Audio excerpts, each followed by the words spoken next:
حالت احرام میں 7 عدد کام آپ کو نہیں کرنے۔ پہلا یہ ہے کہ مرد سلا ہوا کپڑا نہیں پہن سکتا۔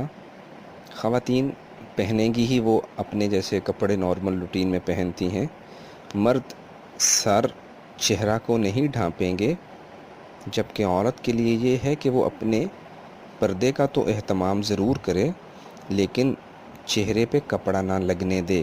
اس کی صورت یوں ہے کہ جیسے آج کل ہیٹس ملتے ہیں، ان کے آگے کپڑا لٹکا ہوا ہوتا ہے، وہ پہنیں گی۔ میل فیمیل ناخن نہیں کاٹیں گے۔ اسی طرح سے مرد اور عورت حالت احرام میں خوشبو نہیں لگائیں گے، خوشبودار صابن کا استعمال نہیں کریں گے، یا بعض اوقات جہاز میں ویٹ ٹیشوز ملتے ہیں جن میں خوشبو لگی ہوتی ہے، اس کا بھی استعمال نہیں کریں گے۔ اسی طرح سے مرد اور عورت حالت احرام میں اپنے بال نہیں کاٹیں گے۔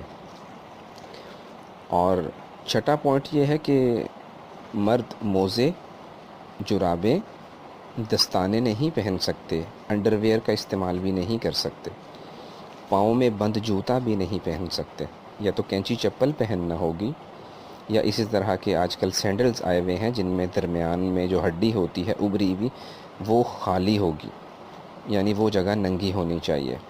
خاتون کے لیے ایسی کوئی پابندی نہیں، وہ بوٹ پہنے، دستانے پہنے، موزے پہنے، نو پرابلم۔ اسی طرح اگر بیگم ساتھ ہیں تو ان کے ساتھ کسی بھی قسم کا تعلق قائم نہیں ہو سکتا۔ احرام کی حالت میں یہ ساری پابندیاں ہیں، ان کا خوب خیال کیا جائے۔